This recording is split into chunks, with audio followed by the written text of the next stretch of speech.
नमस्कार दोस्तों। तो आज हम आपको ऐसी घटना जिक्र करने जा रहे हैं जिसको सुन के आपको पक्का ऐसा फील होगा कि हम किस सोसाइटी में रह रहे हैं और लोगों का दिमाग किस तरफ चला गया है। ये घटना से आपको बहुत कुछ सीख मिलने वाला है। मे बी आपके कोई आसपास हो, कोई रिलेटिव हो या फिर घर में ही इस तरह हो जाए, तो उससे पहले आपको सतर्क हो जानी है। प्लस हम चाहेंगे कि इस वीडियो को आप इतना शेयर कीजिए ताकि और भी लोग उसको देखे, समझे और खुद पे एक्शन ले, क्योंकि ये बहुत ही जरूरी है। ये घटना बिहार की है, जहां पे एक लड़का ने एक लड़की को गला रेत कर सूटकेस में बंद करके फेंक दिया। प्रोबेबली आप इस न्यूज को सुने भी नहीं होंगे, क्योंकि इसके पीछे बहुत बड़ा रीजन है। एक्चुअली ये बिहार का घटना है, नालंदा डिस्ट्रिक्ट का। बट सबसे दुखद बात इसमें ये है कि इसमें कोई भी मीडिया या फिर कोई भी यूट्यूबर, पार्ट टाइम यूट्यूबर, चाहे दोगलापन मनीष कश्यप हो, चाहे शुभंकर मिश्रा हो।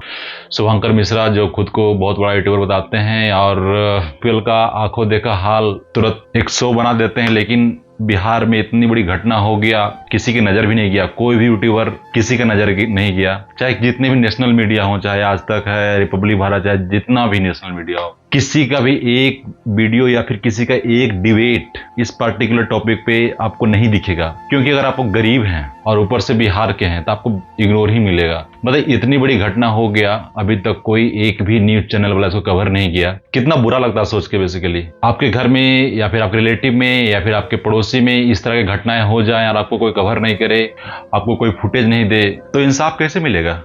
चाहिए आज तक का एक पार्ट टाइम चैनल है क्राइम तक, सोनम रघुवंशी 50-60 वीडियो बना चुके होंगे अब तक, लेकिन मजाल है कि एक वीडियो पूजा मर्डर कांड पे भी बना दें ये लोग। बिल्कुल ऐसा नहीं हुआ। पता नहीं इतना भेदभाव क्यों है, क्या चुनाव के कारण या फिर कवर नहीं हो पा रहा है या फिर कुछ और रीजन है।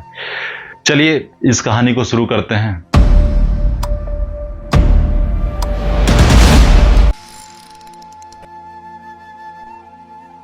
ये बहुत ही भयावह कहानी है, आपको हम बताते हैं। क्या प्यार करना गुनाह है क्या? अगर गुनाह नहीं है तो इतनी बड़ा सजा क्यों? ये जब वीडियो जब लास्ट होगा तो आप खुद से ये सवाल पूछेंगे कि उस लड़की की क्या गुनाह रही होगी जिसके कारण उसको ये इतना बड़ा दंड दिया गया। एक लड़का अमित कुमार और एक लड़की पूजा जो नालंदा से आती है, दोनों का आपस में संबंध रहता है पिछले 4 साल से। एक जाति, एक स्कूल, दोनों साथ में पढ़ाई करते थे। उन्होंने मिशन स्कूल तक सेम पढ़ाई की, सेम स्कूल से मैट्रिक का एग्जाम पास किए, लेकिन अंत क्या हुआ? गला रेत दिया गया। तो पूजा के पेरेंट्स अमित को जानते थे, उनको लगता था कि अमित अच्छा लड़का है, वो पूजा की देख रेख करेगा, क्योंकि प्यार भी करता था। तो अमित के कहने पे पूजा के पेरेंट्स ने पूजा को बिहार शरीफ भेज दिया। बिहार शरीफ से ही पूजा कॉलेज बीएससी नर्सिंग में पढ़ाई कर रही थी। ये घटना 16 तारीख की है। 16 तारीख की रात कहें यानी 12 बजे के बाद या फिर सुबह कहें, दोनों बात बराबर है। घटना ये हुआ कि अमित ने पूजा को अपने रूम पे बुलाया, फिर आपसी मतभेद होती है, फिर पूजा को निर्जीव कर दिया जाता है गला रेत कर। कितनी शर्मनाक बात है। ये घटना से पहले अमित ने पहले ही एक 8,000 का ट्रॉली सूटकेस कहें उसको खरीद रखा था पहले से। ये प्री प्लान था बेसिकली कि जैसे ही पूजा आएगी उसको रूम पे लाना है, फिर गला रेत कर सूटकेस में भर के फेंक देना है। अब बताइए, सूटकेस खरीदने के बाद 16 तारीख को बुला के गला रेत दिया, तो ये प्री प्लान ही था ना। फिर गला रेतने के बाद जो लाश बचा उसको पार्ट्स बाय पार्ट्स काट काट कर उसको सूटकेस में डाल दिया। फिर सूटकेस में डालने के बाद एक टोटो पकड़ा, टोटो में जैसे ही सारा कटा हुआ पार्ट्स को सूटकेस में डाला, दिन नीचे उतर के टोटो बुक किया। टोटो बुक करने के बाद वो थोड़ा दूर जाके नाला में फेंक दिया उसको लगाओ तो बच जाएगा। फेंकने के बाद वो भाग गया। बट घटना कुछ और हो गई। सूटकेस जो फेंका था काट कर, वो सूटकेस न्यू देख के कोई आदमी उठा ले गया उसको और उसके अंदर जो भी बॉडी पार्ट्स था उसको फेंक दिया। फिर जब सुबह हुआ तो लोग देखा है आदमी का ये कटा हुआ पार्ट्स है, तो पुलिस को इन्फॉर्म किया। फिर पुलिस छानबीन करने लगी।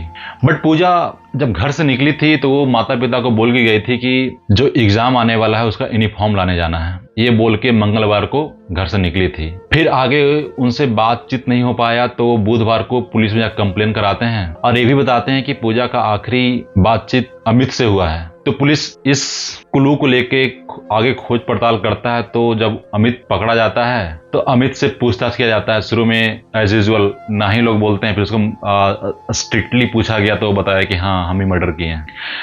अब पूछा क्यों मर्डर किया, बोला गुस्से मर्डर कर दिया। तो क्या ये कोई तरीका है? ये गुस्से मर्डर किया वो नहीं है, मतलब गुस्सा गया तो मर्डर कैसे वो कर सकता है? आप सोचिए कि हमारे समाज में इस तरह की प्रथा आ गया है कि मतलब अब थोड़ा सा भी गुस्सा आएगा तो उसको मर्डर कर देना है। बताइए, ये जो पूजा थी अपने परिवार के सबसे बड़ी लड़की थी, इनसे उम्मीद थी, बट ये ऐसे लफंगे लड़के या फिर ऐसे बहियात लड़के जो बुला के मर्डर करके फेंक दिए। ये घटना बुधवार को हो गया। आज हम जब रिकॉर्ड कर रहे हैं, आज ये शनिवार है। अभी तक किसी भी न्यूज चैनल में एक डिबेट इस टॉपिक पे नहीं हुआ, या फिर कोई इसको कवर नहीं किया, कोई रिपोर्टिंग नहीं किया। तो बताइए इंसाफ कैसे मिलेगा? जैसे बिहार जैसे राज्य में जहां करप्शन पीक पे होता है, वहां पे इंसाफ कैसे मिलेगा? फिर ये केस कुछ दिन में मैनेज हो जाएगा, फिर उसको इंसाफ नहीं मिल पाएगा पूजा को। ये मर्डर सिर्फ पूजा की नहीं है, ये पूरे सिस्टम की मर्डर है, पूरे प्रशासन की मर्डर है। प्रशासन क्या कर रहा था उस टाइम? पेट्रोलिंग कर रहा था। पेट्रोलिंग के टाइम तो पुलिस वाले सिर्फ गाड़ी में बैठे रहते हैं, तो सुरक्षा कैसे दे पाएंगे किसी को? तो हम चाहते हैं कि इस वीडियो को आप मैक्सिमम शेयर कीजिए ताकि लोगों को पता चल पाए